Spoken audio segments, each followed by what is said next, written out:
মুক্তাগাছা জমিদার বাড়ি ময়মনসিংহ জেলার মুক্তাগাছা উপজেলার একটি ঐতিহ্যবাহী প্রাচীন স্থাপনা। ময়মনসিংহ থেকে ১৬ কিলোমিটার পশ্চিমে, ময়মনসিংহ টাঙ্গাইল ও ময়মনসিংহ জামালপুর মহাসড়কের সংযোগস্থল থেকে ১ কিলোমিটার উত্তর-পূর্ব দিকে মুক্তাগাছার রাজবাড়ির অবস্থান।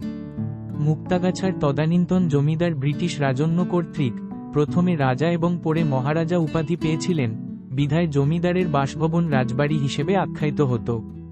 জমিদার আচার্য চৌধুরীর বংশ মুক্তাগাছা শহরের গোড়াপত্তন করেন। আচার্য চৌধুরী বংশ শহরের গোড়াপত্তন করে এখানেই বসতি স্থাপন করেন। আচার্য চৌধুরী বংশের প্রথম পুরুষ শ্রীকৃষ্ণ আচার্য চৌধুরী ছিলেন বগুড়ার বাসিন্দা। তিনি মুর্শিদাবাদের দরবারে রাজস্ব বিভাগে কর্মরত ছিলেন। তিনি ছিলেন নবাবের খুবই আস্থাভাজন।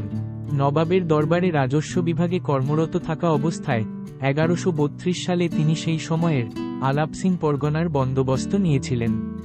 উল্লেখ করা যেতে পারে যে, বর্তমানে মুক্তাগাছা শহরসহ মুক্তাগাছা উপজেলার বেশিরভাগই ছিল তৎকালীন আলাপসিং পরগনার অন্তর্ভুক্ত। মুক্তাগাছার জমিদারির প্রতিষ্ঠাতা শ্রীকৃষ্ণ আচার্য চৌধুরীর মেজ ছেলে।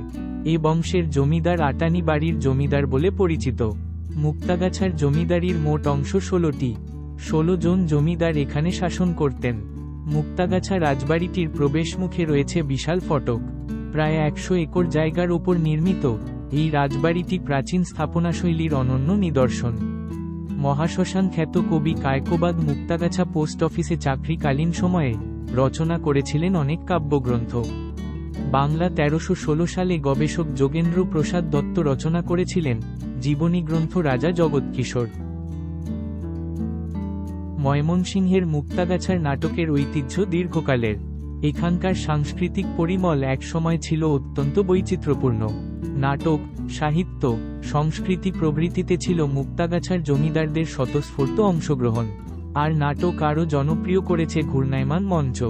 জমিদার জগৎকিশোর আচার্য চৌধুরীর ছেলে কুমার ভূপেন্দ্র কিশোর ছিলেন নাটকপ্রিয়। ভূপেন্দ্র কিশোরের নামানুসারেই ভূপেন্দ্র রঙ্গপীঠ নামে মঞ্চটি তৈরি করা হয়। এটি ছিল কলকাতার বাইরে এশিয়ায় প্রথম এ ধরনের মঞ্চ। ঊনবিংশ শতাব্দীর ৩০-এর দশকেই যে মুক্তাগাছায় আধুনিকতার ছোঁয়া লেগেছিল, এটা তারই প্রমাণ। মঞ্চের দুই পাশে ছিল হারমোনিয়াম ও তবলাবাদকের জন্য আলাদা আলাদা দুইটি স্থান। দক্ষিণ দিকে শিল্পীদের বিশ্রামগৃহ, পেছনে গ্রিনরুম। গ্রিনরুমের পাশেই ছোট ছোট প্রকোষ্ঠ, যাতে ছিল লোহার তৈরি ছোট ছোট সিন্ধুক। জমিদাররা শিল্পীদের নিয়ে আসতেন সুদূর কলকাতা থেকে। পুরো শীতকাল ধরে এখানে বিভিন্ন নাটক মঞ্চস্থ হতো।